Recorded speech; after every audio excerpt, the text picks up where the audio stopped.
नमस्कारः। सुमेधा संस्कृत पाठशालायां भवतां हार्दम् अभिनन्दनं स्वागतम्। अद्य वयं रचनानुवाद कौमुद्याः षोडशं पाठं पठामः। अत्र वामभागे भवन्तः पश्यन्तु अभ्यास षोडशः। सर्वप्रथमं वयं शब्दकोशं पश्यामः।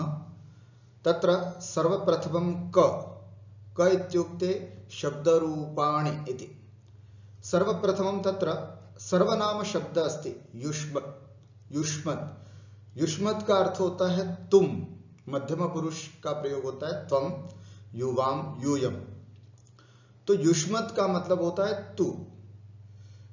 पर इससे पूर्व हमने कौन कौन से सर्वनाम शब्द पढ़ लिए हैं, एक बार केवल नजर में देखें।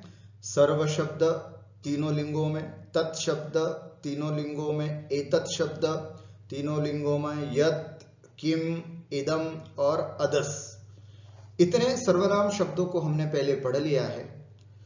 अहम विश्वसिमि यत् भवन्तः एतानि शब्द रूपाणि स्मृतवन्तः, है ना। सर्वनाम शब्दों में ये पढ़ लिया। आज हम जो युष्मत् शब्द पढ़ना चाहते हैं उसके रूप कैसे चलते हैं वो यहां पर एक बार हम देखते हैं। देखिए, त्वम, युवाम, यूयम प्रथमा, त्वाम, युवाम, युष्मान द्वितीया। ये लाल वर्ण का मतलब है इसमें विकल्प भी चलता है। त्वाम के स्थान पर त्वा भी हो सकता है, त्वाम भी हो सकता है। युवाम के स्थान पर वाम भी हो सकता है, युष्मान के स्थान पर वह भी। तो जहां जहां विकल्प है वहां वहां हमने यहां लाल अक्षरों में दे रखा है द्वितीया, चतुर्थी, षष्ठी। ठीक है। उच्चारण त्वाम त्वा, युवाम वाम, युष्मान वह द्वितीया, त्वया युवाभ्याम युष्माभिः तृतीया, तुभ्यं ते युवाभ्याम वाम युष्मभ्यं वह चतुर्थी, त्वत् युवाभ्याम युष्मत् पंचमी, तव ते युवयोः वाम युष्माकं वह षष्ठी, त्वयि युवयोः युष्मासु सप्तमी। अगर हम विकल्पों का प्रयोग नहीं करके केवल ऐसे उच्चारण करना चाहें तो हम ऐसे भी कर सकते हैं। त्वम युवाम यूयम प्रथमा, त्वाम युवाम युष्मान द्वितीया, त्वया युवाभ्याम युष्माभिः तृतीया, तुभ्यं युवाभ्याम युष्मभ्यं चतुर्थी, त्वत् युवाभ्याम युष्मत् पंचमी, तव युवयोः युष्माकं षष्ठी, त्वयि युवयोः युष्मासु सप्तमी। ये युष्मत् शब्द को आज हमने यहां पर पढ़ा। इसका उपयोग आज के अभ्यास में हम करेंगे। ये युष्मत् शब्द यहाँ सर्वनाम शब्द, अभी तक के पढ़े हुए सर्वनाम शब्दों में आज का यह सर्वनाम शब्द और ऐड हो जाता है, तो ये सर्वनाम शब्दों का संग्रह हो गया। उसके बाद शब्द रूप में और देखेंगे सिंह, सिंह शेर, प्रातः कालः, प्रातः काल सुबह, मध्याह्नः दोपहर, सायंकालः शाम, मार्गः मार्ग। इस तरह से सिंह से लेकर के मार्ग तक, सिंह से लेकर के मार्ग तक ये शब्द जो है वो राम की तरह चलते हैं, रामवत, इसलिए इसको लिखा रामवत। राम की तरह चलने वाले शब्दों को हम रामवत ऐसे चलते बोलते हैं। उसके अलावा निशा शब्द रात्रि के लिए प्रयोग किया जाता है। ये लता की तरह चलता है ना, लता की तरह। तो आप ऐसे यहां देख सकते हैं।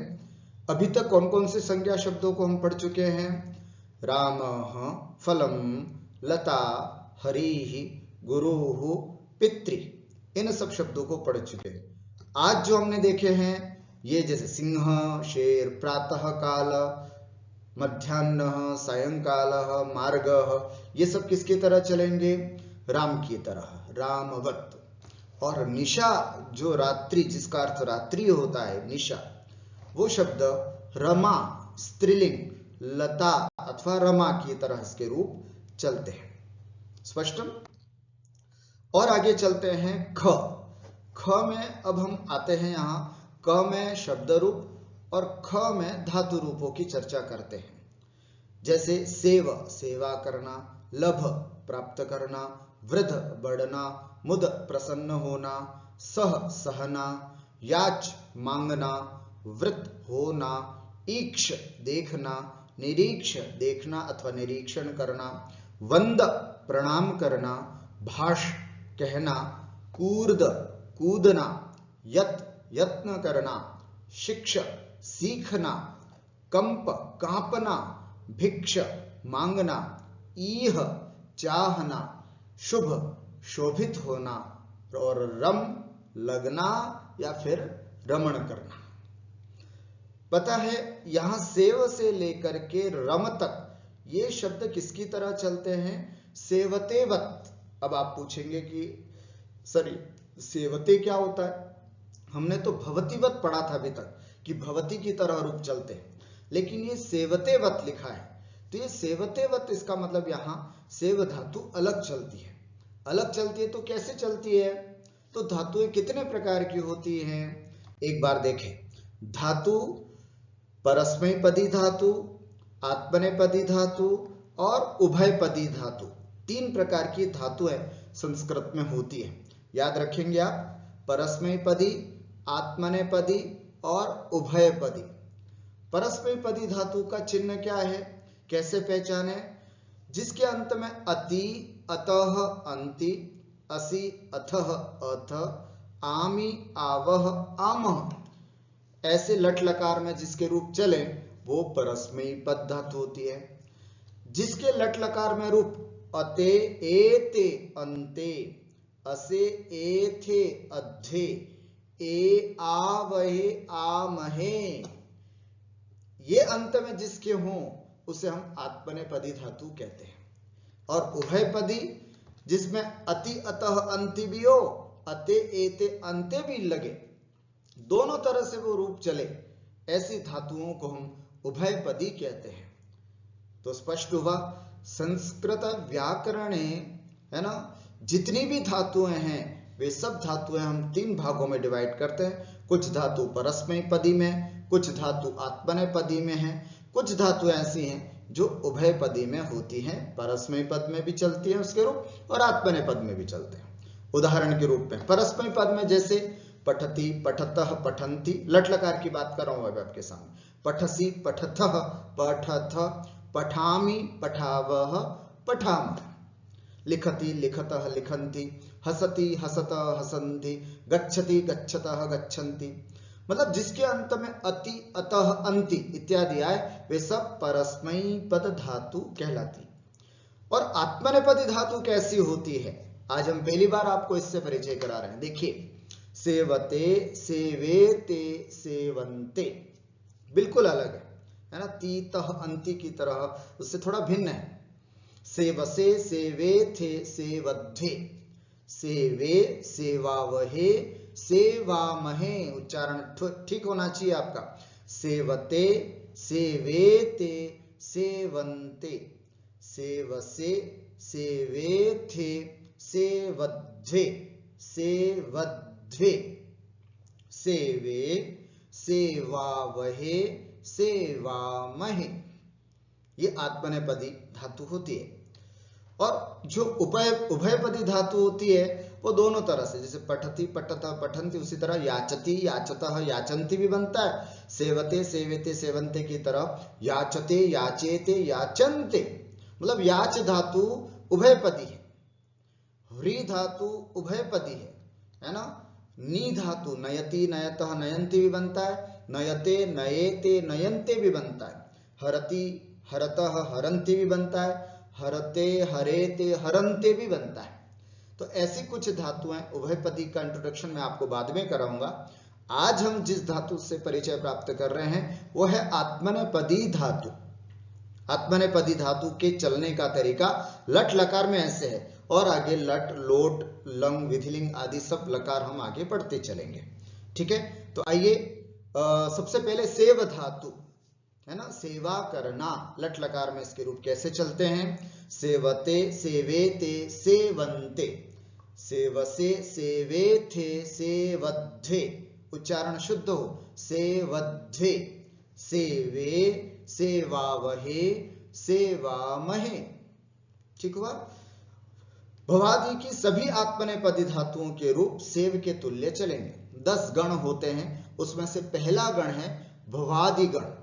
तो इस भवादि गण में जितनी भी आत्मनेपदी धातु आएंगी वे सब के रूप जो है वो सेव धातु की तरह चलेंगे। जैसे भवादि गण के जितने भी परस्मैपद धातुएं थी वो भवती की तरह चलती थी, उसी प्रकार भवादि गण की आत्मनेपदी जितनी भी धातु हैं वो सेव धातु की तरह सेवते, सेव्यते, सेवंते की तरह चलेंगे। एक पहले अपन ने पढ़ी थी रुच धातु, रोचते, वो भी इसकी तरह चलती है, रोचते, रोचेते, रोचंते। एक धातु हमने पढ़ी थी त्रयी, रूप चलते थे त्रायते, त्रायते, त्रायेते, त्रायन्ते, त्रायसे, त्रायेथे, त्रायध्वे, त्राये, त्रायावहे, त्रायामहे। ठीक है। उस समय हमने ये कह करके छोड़ दिया था कि हम आत्मनेपदी धातु पढ़ेंगे तब इसको आपको रिवाइज कराएंगे। इसलिए आपको यहां पर स्मरण करवा रहा हूं कि जो रुच धातु रोचते, रोचेते, रोचंते ये आत्मनेपदी की है और सेव धातु की तरह चलती है। त्रयी रक्षा करने के अर्थ में त्रायते, त्रायेते, त्रायन्ते बचाना, है ना, ये भी आत्मनेपदी धातु है, सेव धातु की तरह इसके रूप चलते हैं। और कौन कौन से शब्द हैं? लभते, लभेते, लभन्ते, लभसे, लभेते, लभध्वे, लभे, लभावहे, लभामहे, वर्धते, वर्धेते, वर्धन्ते बढ़ना, वर्धसे, वर्धेथे, वर्धध्वे, वर्धे, वर्धावहे, वर्धामहे। मुद प्रसन्न होना, मोदते, मोदेते, मोदन्ते, मोदसे, मोदेथे, मोदध्वे, मोदे, मोदावहे, मोदामहे। सह सहना, सहन करना, सहते, सहेते, सहन्ते, सहसे, सहेथे, सहध्वे, सहे, सहावहे, सहामहे। याच धातु मांगना, याचते, याचेते, याचन्ते, याचसे, याचेथे, याचध्वे, याचे, याचावहे, याचामहे। व्रत धातु होना, है ना, वर्तते, वर्तेते, वर्तन्ते, वर्तसे, वर्तेथे, वर्तध्वे, वर्ते, वर्तावहे, वर्तामहे। इसके अलावा और भी धातु हैं, जैसे ईक्ष देखना, ईक्षते, ईक्षेते, ईक्षन्ते, ईक्षसे, ईक्षेथे, ईक्षध्वे, ईक्षे, ईक्षावहे, ईक्षामहे। निरीक्ष देखना और निरीक्षण करना, ऑब्जर्वेशन करना, उसके लिए निरीक्ष धातु, निरीक्षते, निरीक्षेते, निरीक्षन्ते, निरीक्षसे, निरीक्षेथे, निरीक्षध्वे, निरीक्षे, निरीक्षावहे, निरीक्षामहे। वंद प्रणाम करना, वंदते, वंदेते, वंदन्ते, वंदसे, वंदेथे, वंदध्वे, वंदे, वंदावहे, वंदामहे। यहां मैं बोल करके बता रहा हूं, कोशिश करना बाकी सब धातुओं को आप बोले, आपके बोलने से आपको याद भी हो जाएगा। भाष कहना, भाषते, भाषेते, भाषन्ते, भाषसे, भाषेथे, भाषध्वे, भाषे, भाषावहे, भाषामहे। कूर्द कूदना, कूर्दते, कूर्देते, कूर्दन्ते, कूर्दसे, कूर्देथे, कूर्दध्वे, कूर्दे, कूर्दावहे, कूर्दामहे। यत यत्न करना, यतते, यतेति, यतन्ते, यतसे, यतेथे, यतध्वे, यते, यतावहे, यतामहे। शिक्षते, शिक्षेते, शिक्षन्ते, शिक्षसे, शिक्षेथे, शिक्षध्वे, शिक्षे, शिक्षावहे, शिक्षामहे।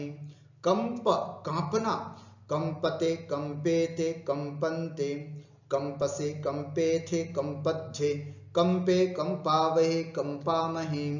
भिक्षते, भिक्षेते, भिक्षन्ते, भिक्षसे, भिक्षेथे, भिक्षध्वे, भिक्षे, भिक्षावहे, भिक्षामहे।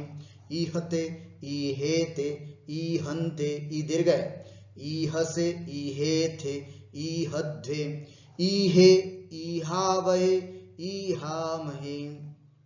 शुभ, शोभते, शुभ को कैसे चलेगा? शोभते, शोभेते, शोभन्ते, शोभसे, शोभेथे, शोभध्वे, शोभे, शोभावहे, शोभामहे। रम, रमण करना है ना, मन लगना इत्यादि। रमते, रमेते, रमन्ते, रमसे, रमेथे, रमध्वे, रमे, रमावहे, रमामहे। इस प्रकार आत्मनेपदी की लट लकार के धातुओं का अभ्यास हमने यहां पर विस्तार से किया।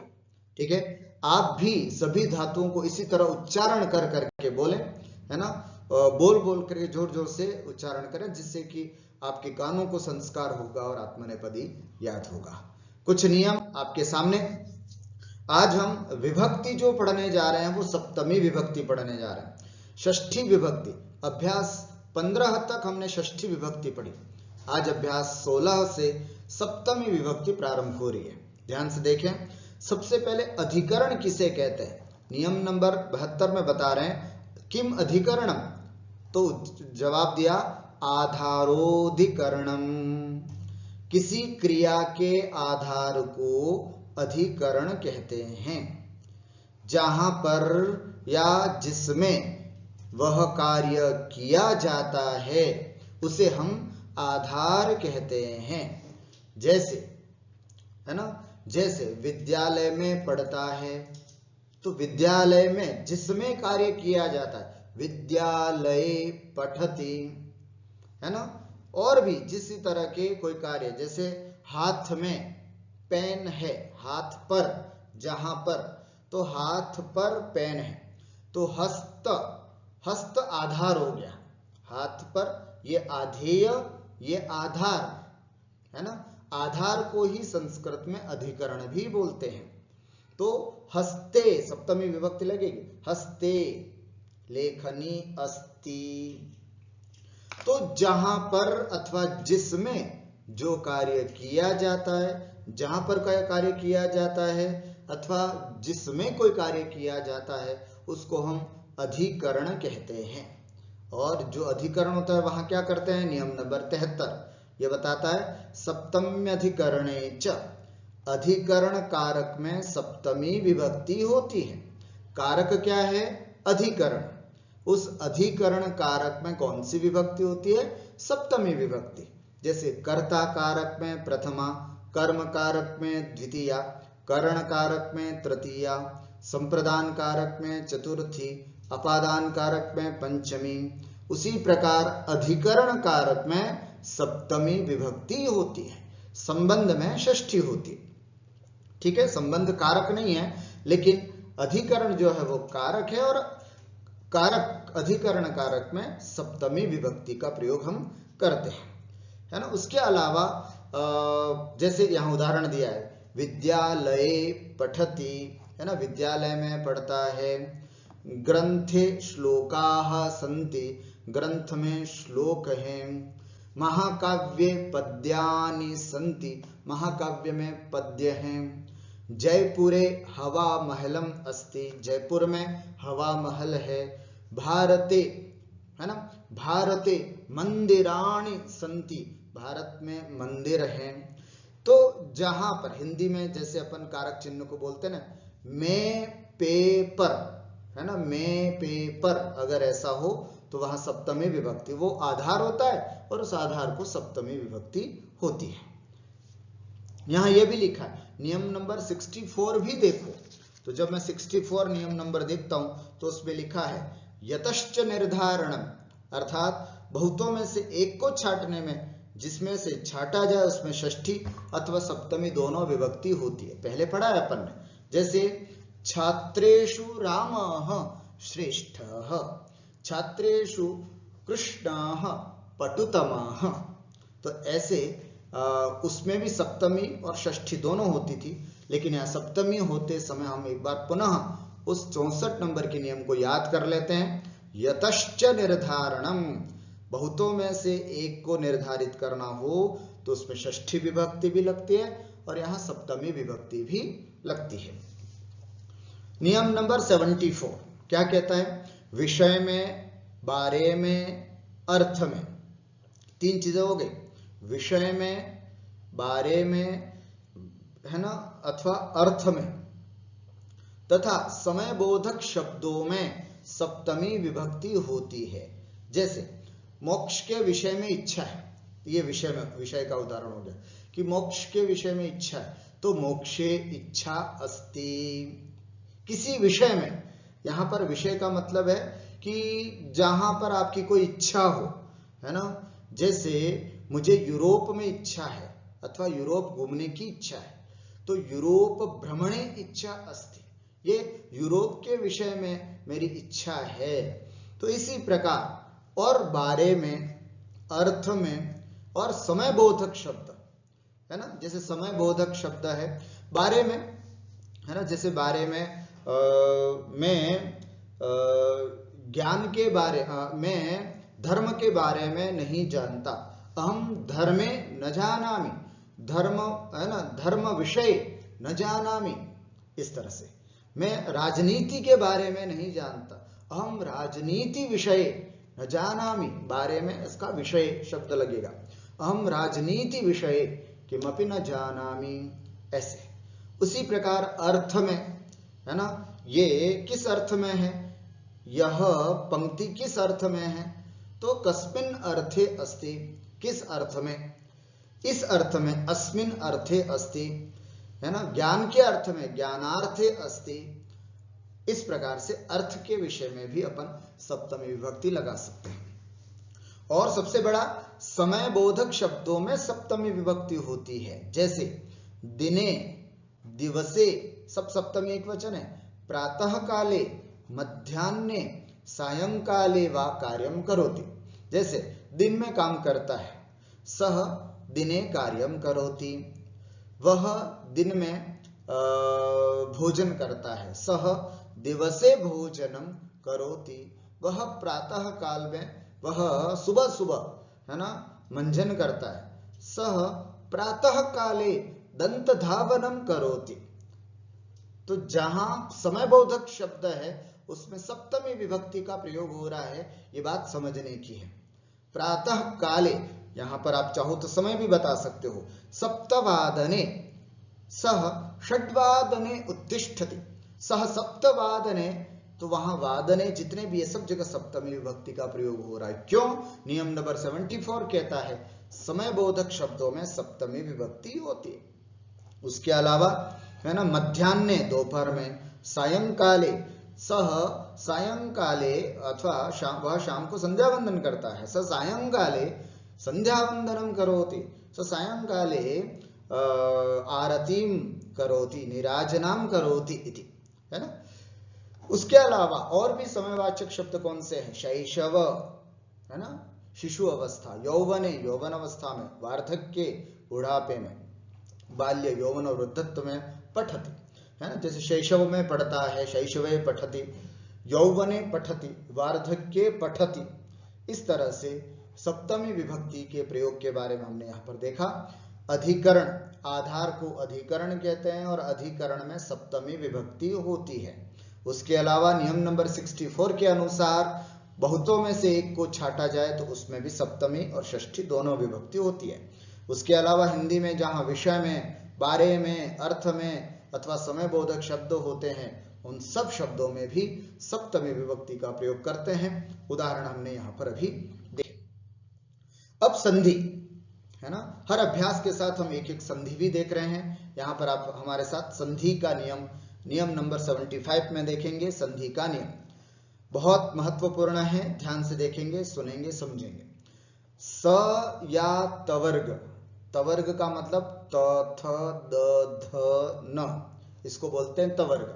स या तवर्ग के पहले या बाद में, आप देख सकते हैं यहां पर ये स या तवर्ग, स या तवर्ग, त, थ, द, ध, न, उसके पहले, ये पहले या बाद में, या बाद में क्या होना चाहिए? श या चवर्ग, श या चवर्ग। चवर्ग का मतलब क्या? च, छ, ज, झ, ञ, च, छ, ज, झ, ञ। श या चवर्ग कोई भी हो, स या तवर्ग के पहले या बाद में, श या चवर्ग कोई भी हो, श हो, चवर्ग हो, पहले, है ना, बाद में, कहीं पर भी हो, तो स और तवर्ग, ये जो स और तवर्ग है ये क्रमशः श और च वर्ग में चेंज हो जाता है, परिवर्तित हो जाता है। ठीक है, तवर्ग को संस्कृत में तू बोलते हैं, चवर्ग को संस्कृत में चू बोलते हैं। स्तोह अर्थात स और तवर्ग के स्थान पर चुना श और चवर्ग इधर हो या इधर हो तो श्चुह अर्थात श और चवर्ग हो जाता है। स और तवर्ग के स्थान पर श और चवर्ग हो जाता। स्तोह श्चुह, स और तवर्ग के स्थान पर श और चवर्ग हो जाता है। कब? श्चुना, श्चुना मतलब श और चवर्ग इधर हो या इधर हो, किधर भी हो चेंज होना है इसको। और ध्यान रखना क्रमशः चेंज होगा, स चेंज होगा तो श में, त चेंज होगा तो च में, थ चेंज होगा तो छ में, द ज में, ध झ में और न य में चेंज होगा। ये क्रम आपको ध्यान रखना है। उदाहरण के रूप में देखते हैं, जैसे रामश्च, देखिए स और च, देखो यहां पर स है, इधर से स है और इधर से च है, इन दोनों का कहीं पर भी मिलना है तो ये चेंज होगा श में, ये चेंज होगा श में। तो रामस स की जगह श हो गया, रामश्च ऐसा बन गया। कश्चित, स इधर का है और च इधर का है, तो जब इन दोनों की संधि होगी तो इसको चेंज होना पड़ेगा इसमें, तो स की जगह श हो जाएगा। कश्चित, कोई चेंज नहीं होगा, चेंज होना है केवल इसको, ये चेंज स और तवर्ग श च वर्ग में चेंज होगा। कश्चित। सतचित, सत देखो ये सत त है और चित का च इधर का है, तो इस तरह से ये आने पर इनमें से कोई भी हो तो ये चेंज होगा, त को च बनना पड़ेगा, तो त च बन जाता है, तो सतचित, सच्चित ऐसा बन जाएगा। शार्गिंजयः, देखो शार्गिंज यहां पर न है, न और इधर ज है, इन दोनों की संधि होने पर न को चेंज होगा य में, तो शार्गिंजयः इस प्रकार परिवर्तित हुआ, है ना। और भी देख सकते हैं, याच, याच ना, अब न है इधर और च है इधर, अब इधर भी है, इधर हो या इधर हो कहीं पर भी हो, तो जैसे न इधर है और च इधर है तो चेंज होना है इसी को, न को ही चेंज होना है, तो याच, याच का याच च लिखा और ना का हमने कर दिया ञ, न के पहले च का तो च रहेगा, इसका कोई चेंजेस नहीं है, चेंज होना है स और तवर्ग को, तो तवर्ग में न है, न को चेंज किया हमने य में, तो याच्या, इसको बोलते हैं याच्या। इस तरह से ये परिवर्तन है। एक बात आपको और बता देना चाहते हैं, ये जितने भी विसर्ग हैं इस विसर्गों का आने का क्रम क्या है। जैसे पहले राम शब्द होता है, उसमें एक प्रत्यय लगता है सु, सु का फिर स बचता है, स को फिर रू होता है, रू को फिर र होता है और र से फिर बनता है विसर्ग रामः। तो ये मैं इसलिए बता रहा हूं कि अगर यहां पर हम रामस च न लिख करके अगर हम रामः च लिखते तब भी संधि रामश्च होती। कश्चित न लिख करके कह, कह कौ के कह चित लिखते तो संधि होती कश्चित। इस तरह से, है ना। जो भी जितने भी विसर्ग वाले शब्द हैं उन सब के बनने का तरीका यही है, सु, सु को स, स को रू, रू को र और फिर विसर्ग। तो रामः, हरिः, गुरुः, सब जगह विसर्ग है, इन सब जगह विसर्गों के बनने की स्थिति यही है ना। स इसमें होता है और स को फिर संधि करके हम श बना लिया करते हैं। तो जैसे हरिः च, हरिश्च, गुरुः च, गुरुश्च, बालकः च, बालकश्च, ऐसे, है ना। लिखने में संधि समझाने के लिए आपको यहां हमने स लिखा, पर है वसुतः रामः, ये बात समझना था। ठीक है, ये बात यहीं पर भी लिखी है ना। स्तोष्टु नाष्टु स या तवर्ग से पहले या बाद में श च वर्ग कोई भी हो तो स और च वर्ग में क्रमशः श और च वर्ग हो जाता है। उदाहरण ये है, स्मरण रखें कि रामः, बालः, कः आदि पुल्लिंग एक वचन में स के स्थान पर ही विसर्ग रहता है, अतः संधि के कार्यों में स रखा जाता है। वस्तुतः स के स्थान पर ही तो विसर्ग हुआ था, पर जब बात संधि की होती है तो उसमें सह याद रखा जाता है, स को ही वहां रखा जाता है। आगे भी स को संधि ही विसर्ग ही संधि नियमों में समझे, इसी तरह के आगे भी हम आपको बताते रहेंगे। ये इस तरह से हमारा ये अभ्यास 16 का पेज नंबर 32 जो है वो पूरा हो जाता है। अब चलते हैं पेज नंबर 33 पर वाक्याभ्यास करने के लिए। सबसे पहले उदाहरण वाक्य हम यहां पर देखते हैं। घर में बालक है, देखो घर क्या हो गया, अधिकरण हो गया, है ना, आधारोधिकरणम, और अधिकरण में सप्तमी विभक्ति होती है, इसलिए घर गृह शब्द में सप्तमी हुई। गृहे बालकः अस्ति नहीं बोलेंगे हम, वर्तते, वर्तते आत्मनेपद का प्रयोग करेंगे ना, वर्तते, वर्तेते, वर्तन्ते, वर्तते का मतलब होना है इत्यादि। गृहे बालकः वर्तते, विद्यालय में छात्र और बालिकाएं हैं। विद्यालय आधार अधिकरण और सप्तमी, विद्यालये छात्राः बालिकाः च, संधि कर दी, बालिकाश्च वर्तन्ते।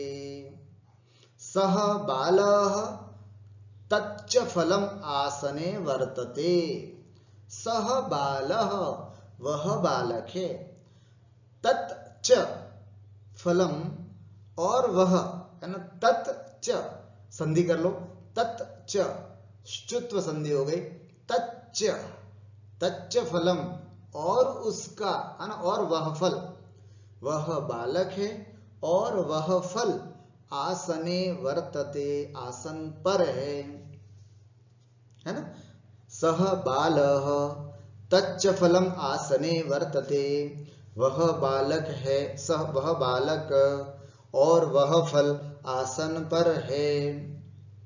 विद्या धर्मेण शोभते, विद्या धर्म से सुशोभित होती है।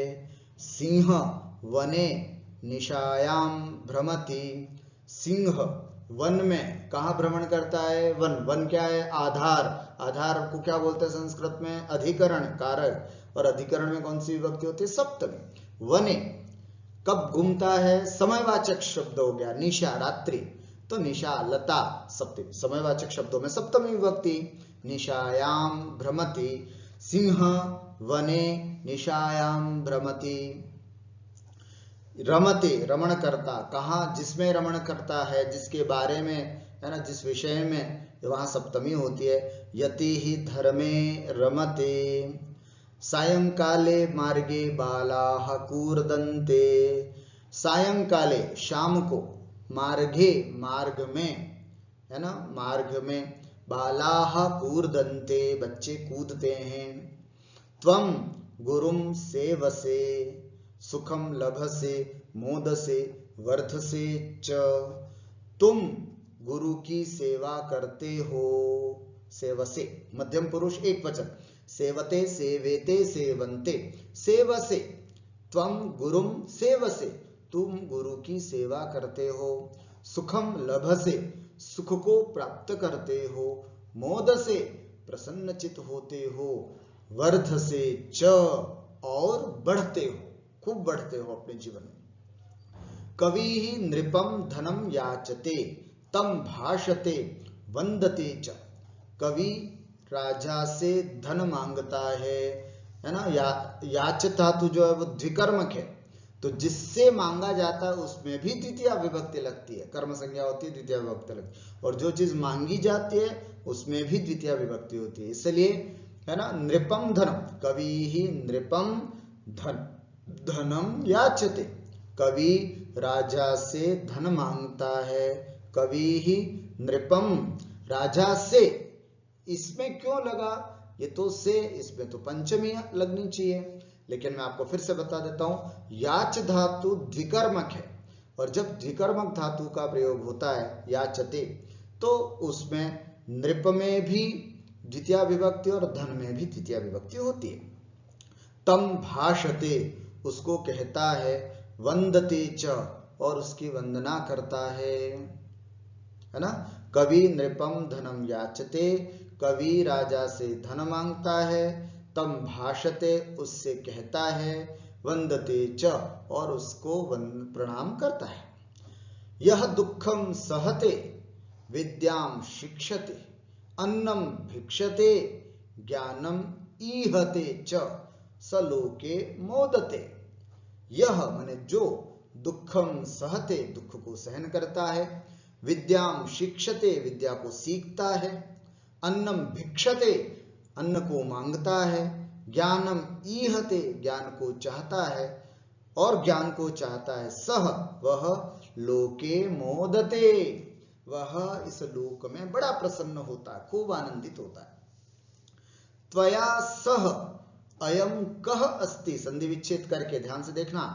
त्वया सह, सह के योग में तृतीया विभक्ति का प्रयोग होता है। आज हमने युष्मत् शब्द पढ़ा, त्वम युवाम यूयम, त्वाम युवाम युष्मान, त्वया तुम्हारे साथ, सह के योग में तृतीया, तुम्हारे साथ, अयम यह, सह अयम सहायम। पिछली कक्षा में हमने पढ़ा था अकह सवर्णे दीर्घ अ मिलकर के आ हो जाता है, सह अयम सहायम। त्वया सह अयम कह अस्ति, त्वया सह तुम्हारे साथ, अयम यह, इदम शब्द पुल्लिंग, यह, कह अस्ति कौन है, ऐसे। रोच, रुच धातु के अर्थ में चतुर्थी विभक्ति का प्रयोग होता है ना, अच्छा लगने के अर्थ में। तो तुभ्यम युष्मत् शब्द का चतुर्थी एक वचन, तुभ्यम तुम्हारे लिए, किम रोचते, तुभ्यम किम रोचते तुमको क्या अच्छा लगता है, ऐसे। तव पुस्तकम अहम ईक्षे, तव संधि विच्छेद करना अच्छे से, तव तुम्हारी, पुस्तकम पुस्तक को, अहम मैं, ईक्षे देखता हूं, तुम्हारी पुस्तक को मैं देखता हूं। तव पुस्तकम अहम, यहां से अह निकलेगा, अहम ईक्षे देखता हूं। त्वयि सत्यम वर्तते, तुझ में, त्वयि युष्मत् शब्द सप्तमी एक वचन, तुझ में है ना, तुम में, सत्यम वर्तते सत्य है। वंदे मातरम, मातरम अर्थात माता को, वंदे वंदना करता हूं, वंदते वंदेते वंदन्ते, वंदसे वंदेथे वंदध्वे, वंदे वंदना करता हूं, अहम मातरम वंदे मैं माता को वंदन करता हूं, प्रणाम करता हूं। तो वंदे मातरम बोलते ना हम सब जगह, वंदे मातरम, तो वहां पर मां को प्रणाम करना है, भारत मां को प्रणाम करना है, इस भाव का अर्थ समझिए। ठीक हो गया। ये कुछ उदाहरण वाक्य हमने यहां पर देखे। आइए अब हम कुछ संस्कृत बनाओ इसको देखते। तू गुरु की सेवा करता है, तू है ना युष्मत् शब्द, त्वम, त्वम गुरुम सेवसे, सुखम लभसे, सुखपूर्वकम च है ना, और सुखपूर्वक रहता है, सुखपूर्वकम च वर्तसे होते हो, अथवा वससे, वससी पर आत्मनेपद है, सुखपूर्वकम वर्तसे रहते हो। त्वम गुरुम सेवसे, सुखम लभसे, सुखपूर्वकम च है ना, वर्तसे रहता है, ऐसा। नगर में मनुष्य हैं देख करके हमें पता चलता है बहुत है, तो मनुष्याः सन्ति, मनुष्य हैं, मनुष्याः सन्ति, मनुष्याः कुत्र सन्ति, नगर में, नगरे सप्तमी एक वचन, नगरे मनुष्याः सन्ति। देवदत्त मार्ग में सन्यासी को देखता है क्रियापद है, उसके लिए हमने नई धातु सीखी, ईक्षते, किसको, यति को, सन्यासी को, यतिम ईक्षते, कौन देखता है यति को, देवदत्त, तो देवदत्तः यतिम ईक्षते, कुत्र कहां पर, मार्ग में, मार्गे सप्तमी वचन, देवदत्तः मार्गे यतिम ईक्षते, ऐसे। मोक्ष के विषय में तुम यत्न करते हो, यत्न करते हो तुम। तो इसके लिए यत्न करने के लिए हमारे पास धातु है यत से, यतते यतेते यतन्ते, यत से तुम हो ना, तुम मोक्ष के विषय में तुम यत से, त्वम यत से, त्वम यत से किस विषय में? मोक्ष के विषय में, मोक्षस्य विषय अथवा मोक्ष विषय ऐसा भी कह सकते हो, मोक्ष विषय त्वम यत से, मोक्ष विषय त्वम यत से।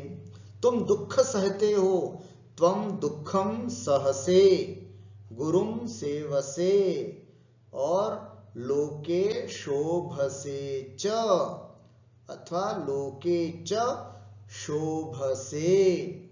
फिर से बोल रहा हूं, त्वम दुखम सहसे, गुरुम सेवसे, लोके च शोभसे।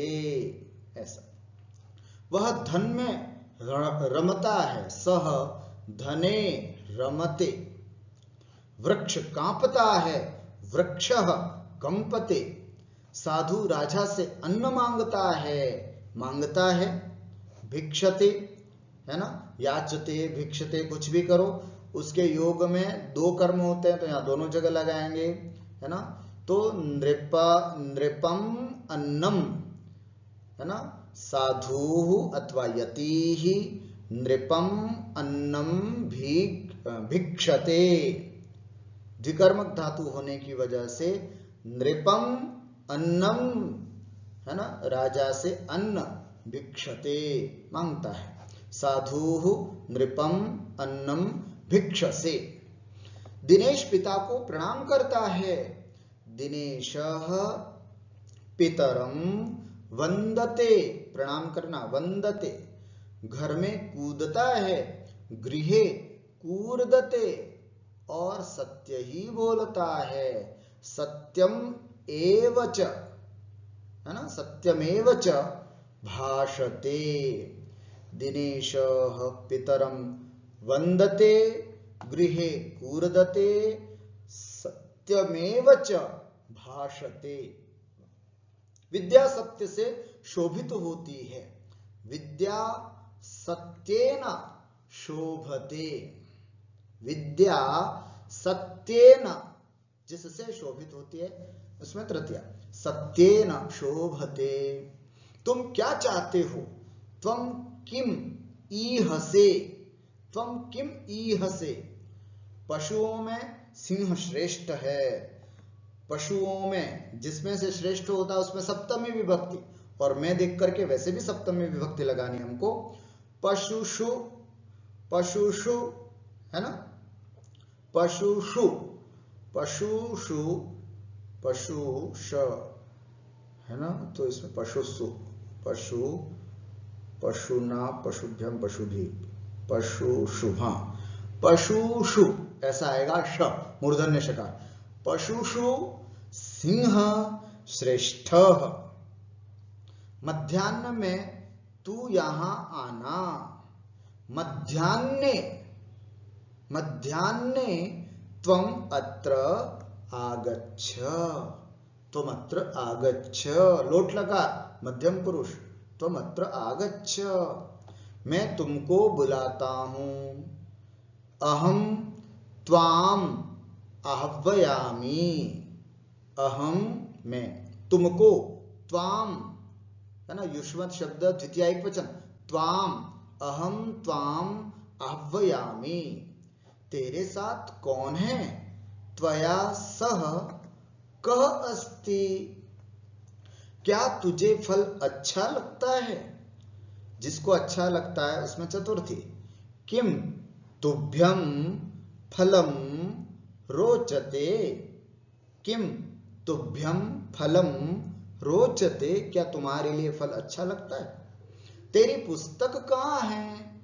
तव, तेरी, तव पुस्तकम कुत्र अस्ति, तव पुस्तकम कुत्र अस्ति, तुझमें ज्ञान है, सप्तमी एकवचन, त्वयि ज्ञानम अस्ति, तू बाल्यकाल में विद्या सीखता है। त्वं बाल्यकाले विद्याम शिक्षते। त्वं शिक्षसे, क्षम्यता, त्वं बाल्यकाले विद्याम शिक्षसे। तू धन, सुख और ज्ञान पाता है। त्वं धनम सुखम ज्ञानम च लभसे, पाता है, प्राप्त करना, लभसे त्वं है इसलिए। अशुद्ध शुद्ध, त्वं नृपस्य सेवसे, नहीं, नृपम, त्वं नृपम सेवसे, तू राजा की सेवा करता है। सेवसे क्रिया का कर्म कौन है? नृप, इसलिए कर्म में द्वितीया विभक्ति हुई, नृपम। साधु नृपात अन्नम भिक्षते, नृपात नहीं, नृपम। क्यों? द्विकर्मक, भिक्ष धातु द्विकर्मक है ना, याच धातु है ना, भिक्ष धातु, ये सब द्विकर्मक होती है, इसलिए नृप में भी द्वितीया और अन्न में भी द्वितीया। साधु नृपम अन्नम भिक्षसे। विद्या सत्यात् शोभते, विद्या सत्येन शोभते, सत्य से सुशोभित होती है। ठीक है। अभ्यास क, दो, ख को बहुवचन बनाओ, है ना, ख को बहुवचन बनाना है। तो ख को बहुवचन बनाने के लिए आपको क्या करना, जैसे मध्याह्न में तू यहाँ आना, मैं तुमको बुलाता हूँ, तेरे साथ कौन है, ये जितने भी वाक्य हैं इन सबको आपको बहुवचन बना करके अभ्यास करना है। युष्मत शब्द के पूरे रूप लिख करके याद करना है। आपको सामने यहाँ पर मैंने स्क्रीन पे दिखाया था, इसको अच्छे से याद करना। इनके लट के रूप लिखो, सेव, लभ, वृथ, सेवते, सेवेते, सेवन्ते, लभते, लभेते, लभन्ते, वर्धते, वर्धेते, वर्धन्ते, मोदते, मोदेते, मोदन्ते, याचते, याचेते, याचन्ते, है ना, वर्तते, सहते, सहेते, सहन्ते, वर्तते, वर्तेते, वर्तन्ते, ईक्षते, ईक्षेते, ईक्षन्ते, भाषते, भाषेते, भाषन्ते, यतते, यतेते, यतन्ते, शिक्षते, शिक्षेते, शिक्षन्ते, भिक्षते, भिक्षेते, भिक्षन्ते, शोभते, शोभेते, शोभन्ते, रमते, रमेते, रमन्ते। इतने सारे आत्मनेपद के रूप हैं, इनको अच्छे से लट लकार का रूप आपको लिखना है। परस्मै पद और आत्मनेपद की पहचान बताओ, है ना। अति, अतः, अंति परस्मै पद, अते, एते, अंते जिसके अंत में हो वो सब आत्मनेपदी धातु होती है। वाक्य बनाओ, श्रेष्ठः, छात्रेषु रामः श्रेष्ठः अस्ति। दिने, सः दिने विश्वविद्यालयं गच्छति। शैशवे, कृष्णः शैशवे, कृष्णः शैशवे दुग्धं पिबति। कृष्ण शैशव अवस्था में दूध पीता था, है ना, अथवा नवनीतम खादति स्म, मक्खन खाता था। सायंकाले, अद्य अहम सायंकाले संस्कृतं पठिष्यामि, मैं आज शाम को संस्कृत पढ़ूंगा। सेवते, पुत्रः पितरं सेवते, शिष्यः गुरुं सेवते, छात्रः शिक्षकं सेवते। लभते, छात्रः ज्ञानं लभते, पुत्रः धनं लभते, इस तरह से। वर्तते, अत्र मनुष्यः वर्तते, तत्र बालकः वर्तते। ईक्षे, अहम चित्रम ईक्षे, है ना, मैं चित्र देखता हूं। यतसे, त्वं किम यतसे, तुम क्या प्रयास कर रहे हो। इस तरह से ये मैंने बनाए, आप भी अपने हिसाब से सरलता से वाक्य बना सकते हो। और संधि करो, जैसे आज हमने संधि सीखी उसके हिसाब से। रामश्च, रामश्च, हरिश्च, हरिश्च, स बन गया श, क्योंकि आगे च वर्ग है। हरिश्च, बालश्चलति, स बन गया श, बालश्चलति। सिंहाश्चरन्ति, सिंहाश्चरन्ति। तच्च, तच्च। उत्चयः, उच्चयः। संजयः, न बन जाएगा य, संजयः हरिष्येते हरिष्येते। सज्जनः द बन जाएगा ज, सज्जनः। उच्चारणम त बन जाएगा च, उच्चारणम। तच्चरित्रम त बन जाएगा च, तच्चरित्रम। कश्चनः स बन जाएगा श, कश्चन। संधि विच्छेद बालिकाश्च बालिकाः च, हरिश्च हरिः च, तच्च तच्च, इतश्च इतः च, उच्चरति उच्चरति। सच्चरित्रः सच्चरित्रः। दुश्चरित्रः दुश्चरित्रः। संधि विच्छेद में आप ऐसा भी कर सकते हो, बालिकाश्च हरिश्च, ऐसे। दुश्चरित्रः दुश्चरित्रः। इस प्रकार हमने आज अभ्यास 16 विस्तार से पढ़ा और अच्छे से समझा। उम्मीद करता हूं आप भी अच्छी तरह से इसका अभ्यास करेंगे और जो नए शब्द रूप आए हैं, नए धातु रूप आए हैं, उनको भी उच्चारण करके याद करेंगे। अस्तु अद्य एतावदेव। पुनः अग्रिम कक्षायां वयं मिलामः। तावत्पर्यन्तम् अत्रैव विरमामः। नमस्कारः। नमो नमः।